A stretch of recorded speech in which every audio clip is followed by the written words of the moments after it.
Hello students, आज हम लोग कॉम्प्लेक्स नंबर को डिस्कस करेंगे क्रैश कोर्स के हिसाब से। कॉम्प्लेक्स नंबर को हम लोग डिस्कस करने से पहले उसकी बेसिक थ्योरी को डिस्कस कर लेंगे। बेसिक थ्योरी के बाद हम क्या करेंगे, इस चैप्टर के छोटे छोटे सेगमेंट्स आपके सामने हम रखेंगे जिस पर न्यूमेरिकल हम मेंस लेवल के बनते हुए देखेंगे। तो आज हम जो बेसिक कॉन्सेप्ट में देखेंगे, तो उसके बाद बेसिक कॉन्सेप्ट, उसके बाद हम इसका ज्योमेट्रिकल कॉन्सेप्ट और फर्दर यूजेस सीखेंगे। बेसिक कॉन्सेप्ट में मैं आपको बता दूं कि z is equals to x plus I Y. This is a complex number.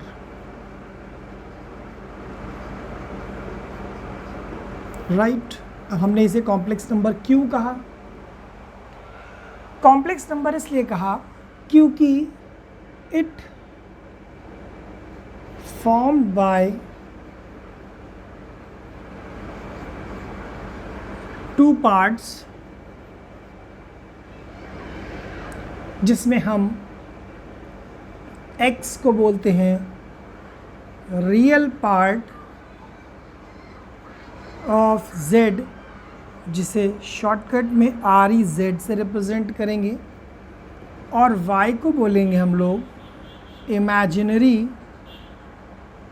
Part of z, जिसे IMZ से रिप्रेजेंट करेंगे। बिकॉज ये i का मल्टीपल है इसलिए इसको इमेजिनरी पार्ट बोलते हैं। i क्या है? i को बेसिकली लैटिन वर्ड अयोटा से रिप्रेजेंट किया गया √-1। This is called aorta. √-1 का जो यूज़ है वो इस तरह के डिजिट्स में होता है कि सपोज √-4 लिखा है तो आप इसको ऐसे ब्रेक कर सकते हो √-1 इंटू √4, और इस √-1 को हम i लिख देंगे और √4 को 2i, यानी स्क्वायर रूट में अगर कोई नेगेटिव नंबर है तो उसको हम इस फॉर्मेट पे लिख सकते हैं i के फॉर्म में। बस यहीं से इंट्रोडक्शन होता है कॉम्प्लेक्स नंबर का। तो हमने बोला √-4 इज़ 2i।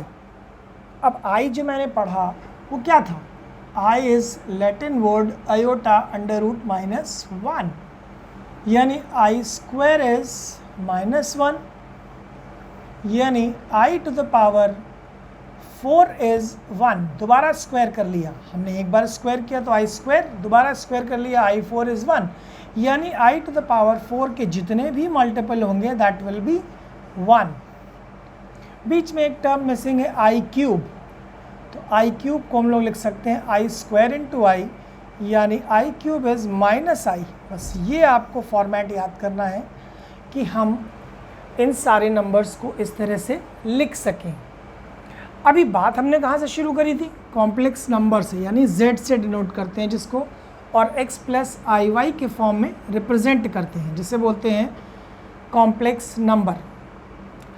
अब आई बात कि अगर मैंने कोई नंबर लिख दिया 2 प्लस या 2 माइनस 3i, तो हम 2 को क्या बोलते हैं बेटा? 2 को बोलते हैं रियल पार्ट ऑफ z, और -3 को बोलते हैं imaginary part of z। This is called complex number. ठीक है बेटा, इसका मतलब है कि रियल पार्ट को हम 2, यानी जो विदाउट i है वो रियल पार्ट, जो i के साथ है वो इमेजिनरी, बट विद साइन होगा यहाँ पर। अब आता है कि एक टर्म आता है कॉन्जुगेट।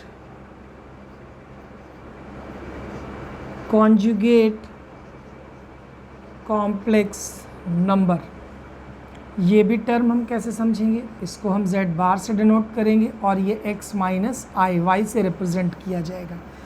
इट मीन्स अगर हम z को लिखते हैं 2 माइनस 3i, तो z बार यानी कॉन्जुगेट क्या हो जाएगा बेटा? 2 plus 3i। It means conjugate complex number हमेशा इमेजिनरी पार्ट का साइन चेंज करके रिप्रेजेंट किया जाता है। बाकी हम लोग इसमें डिस्कस कर चुके हैं 11th या 12th लेवल में कि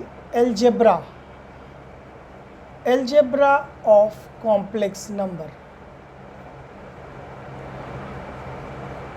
हम इसमें बहुत डीप में नहीं जाएंगे। एल्जेब्रा का मतलब हम सब जानते हैं, addition, subtraction, multiplication and division, ये 4 तरह के कॉन्सेप्ट हैं जो हम कॉम्प्लेक्स नंबर में यूज़ करेंगे। कॉम्प्लेक्स नंबर को मैंने अभी आपको बताया कि ये एक नंबर है। नंबर मतलब जैसे दुनिया के सारे नंबर है वैसे ये भी नंबर की तरह बिहेव करेगा। इसका बिहेवियर भी रियल नंबर की तरह, ऐड कर सकते हैं, सब्ट्रैक्ट कर सकते हैं, मल्टीप्लाई कर सकते हैं, डिवाइड कर सकते हैं। बट ये नंबर अपनी एक अलग ही दुनिया बनाता है, बट इसमें रूल्स अपने फॉलो करेंगे। यानी एडिशन, सब्ट्रैक्शन, मल्टीप्लिकेशन, डिवीजन में भी ध्यान रखना है और इनके अपने ही रूल्स होंगे। जैसे हम अगर एक एग्जांपल ले लें आपके लिए, ठीक है, यहाँ से समझिएगा। 2 + 3i अपॉन 1 - i। अब इसको कहा जा रहा है कि right in a + ib form, right in a + ib form. अब देखिए, पहले तो ये प्रॉपर सारी चीज़ें आप समझ लो, ठीक है। इस क्वेश्चन को हम करके दिखाएंगे अभी आपको, पहले समझ लो इसको, फिर मैं एक्सप्लेन करता हूँ।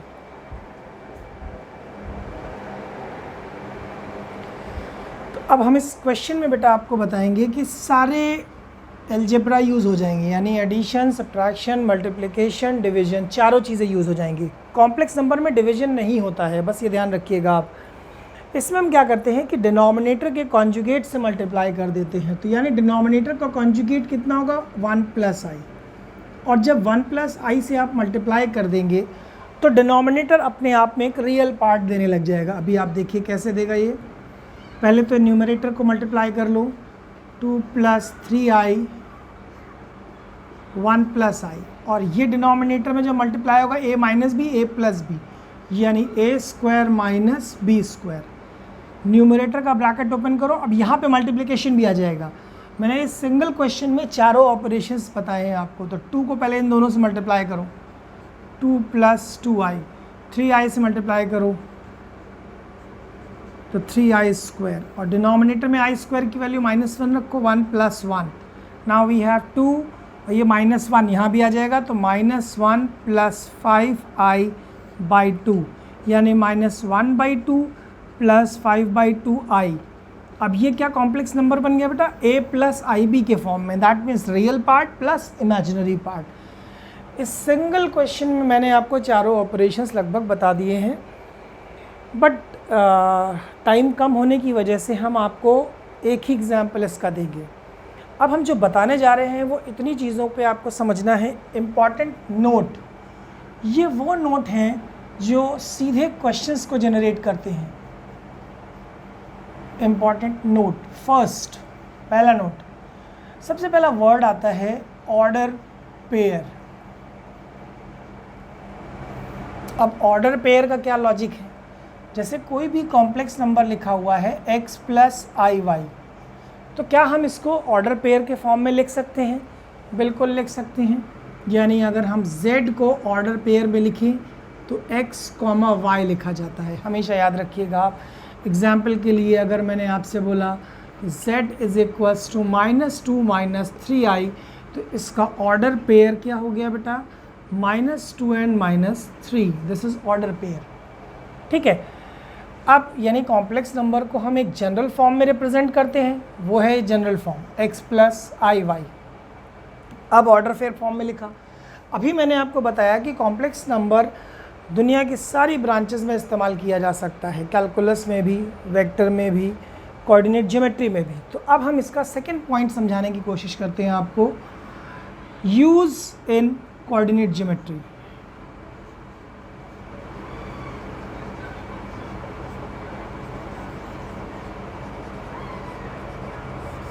कोऑर्डिनेट ज्योमेट्री का मतलब क्या हुआ भाई? सिंपल सी एक्सेस की बात हम कर रहे हैं। ये एक्स एक्सेस ना हो करके ये बन जाता है रियल एक्सेस, और ये बन जाता है इमेजिनरी एक्सेस, ठीक है बेटा। यानी इस पूरे कॉन्सेप्ट में हम इस प्लेन का नाम रखते हैं आर्गन प्लेन।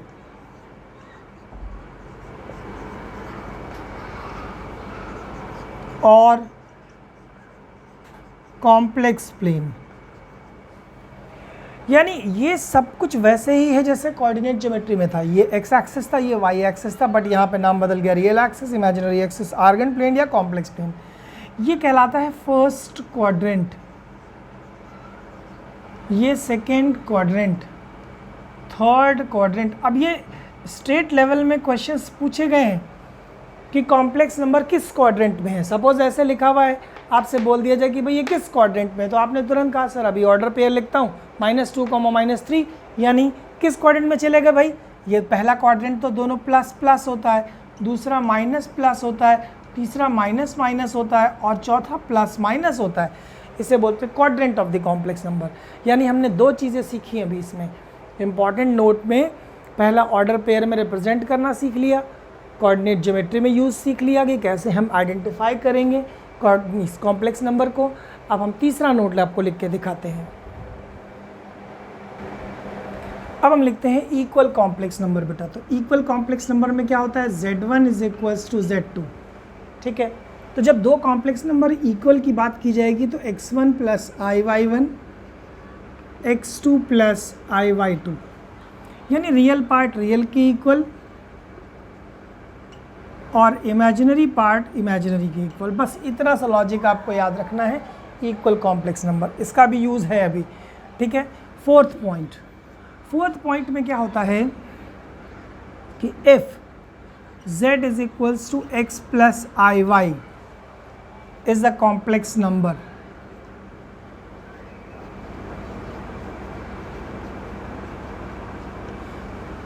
ठीक है, ये कॉम्प्लेक्स नंबर है। अब आप ध्यान दीजिएगा, इट इज़ प्योरली रियल। अगर आपसे बोल दिया जाए कि ये कॉम्प्लेक्स नंबर है, इट इज़ प्योरली रियल, तो आपका इमेजिनरी पार्ट क्या हो जाएगा बेटा इसका, 0। That means y is 0। इस पर 2019 और 2020 दोनों में क्वेश्चंस है। अब आप देखिए, it is purely imaginary. Imaginary में क्या हो जाएगा बेटा, अब की बार रियल पार्ट 0 हो जाएगा, यानी x इज इक्वल टू 0। तो इस तरह से हम इस लॉजिक को यूज़ करेंगे। फिफ्थ नोट में क्या होता है, इन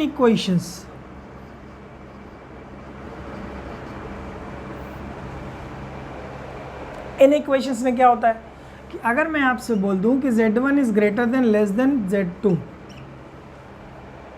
ठीक है, तो ये पॉसिबल नहीं है, तो सीधा सी बात है कि डज नॉट एग्जिस्ट।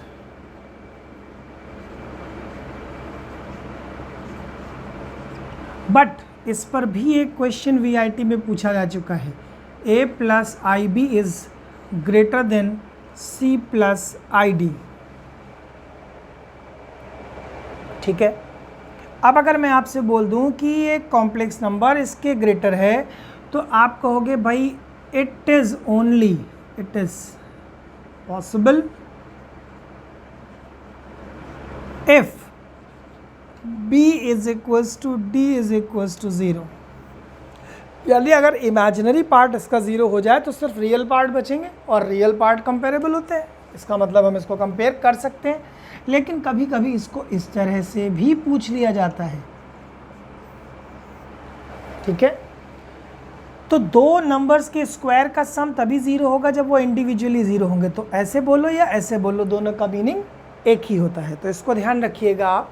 अब 6 पॉइंट पर आते हैं हम लोग। 6 पॉइंट में जो है, अगर हमने अभी क्वाड्रेंट के बारे में डिस्कस कर लिया है, तो ऐसा करते हैं, इस पर एक पहले एग्जाम्पल लगाते हैं। जो UPTU में इस तरह के क्वेश्चंस पूछे गए हैं स्टेट लेवल में, 1 + 4i, अभी 6 बताते हैं आपको, पहले ज़रा इसको मुझे सॉल्व करना है। ये पूछा गया है कि in which quadrant exist Z exist. Z बराबर ये दे रखा है और क्वेश्चन में है कि in which quadrant Z exist. तो आप क्या करोगे भाई, पहले हम जरा इन पर एक एग्जाम्पल तो लगाते चले। आपने क्या किया, आपने कहा सर ऐसा है, इसको पहले आप ठीक करिए और किस फॉर्म में लाइए, वही A प्लस IB के फॉर्म में। तो हम क्या करेंगे, इसमें 2 + I से मल्टीप्लाई कर देंगे, तो 2 + I + 8I plus 4i² upon 4 minus i², यानी 2 minus 4 minus 2 plus 9i upon 5, this is minus 2/5 plus 9/5i। अभी मैंने इसलिए लिखा है इसको क्योंकि ऑर्डर पेयर भी रिसेंटली पढ़ा है, तो माइनस 2/5 कॉमा 9/5, तो ये किस क्वाड्रेंट में चला गया बेटा? This is second quadrant. इसे किसको बोलते हैं बेटा? Second quadrant. ठीक है, तो इसे हम लोग इस तरह से पहचानेंगे। हमने 5 पॉइंट पढ़ लिए, अब मैं 6 पढ़ने जा रहा हूँ। 6 को इसीलिए मैंने रोक दिया था पहले कि एटलीस्ट इतने पर एक एग्जाम्पल लग जाए हमारा।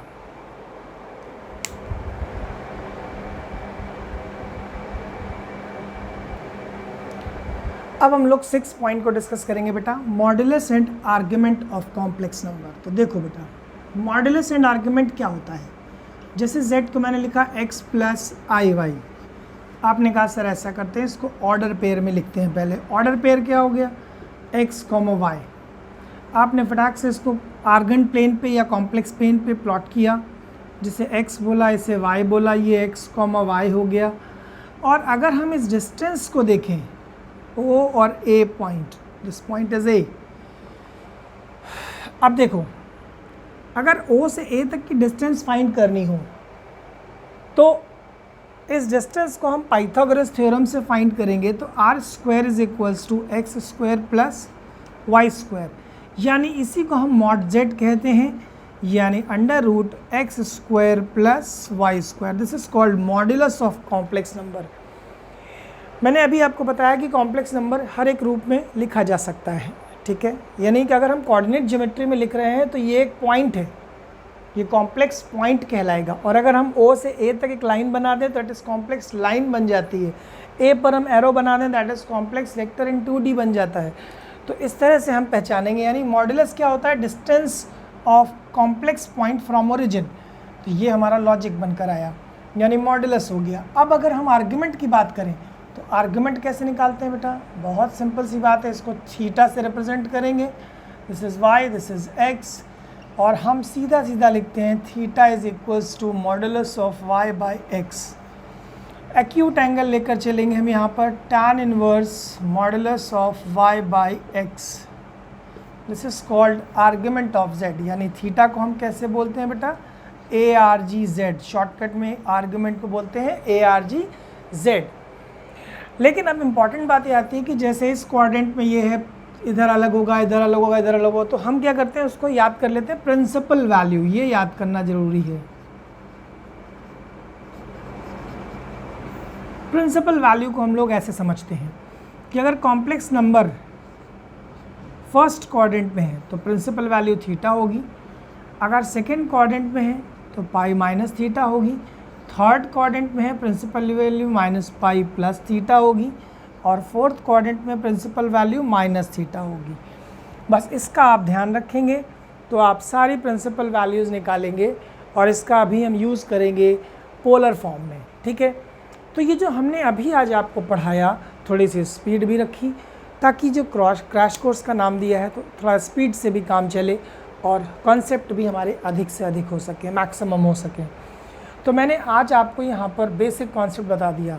नेक्स्ट वीडियो में हम आप सिखाएंगे आपको रिप्रेजेंटेशन ऑफ कॉम्प्लेक्स नंबर की, कॉम्प्लेक्स नंबर को और किस तरह से रिप्रेजेंट किया जा सकता है। ठीक है बच्चों, तो आज आप इतना इसको पढ़िए और प्रिपेयर करिए। ठीक, थैंक यू।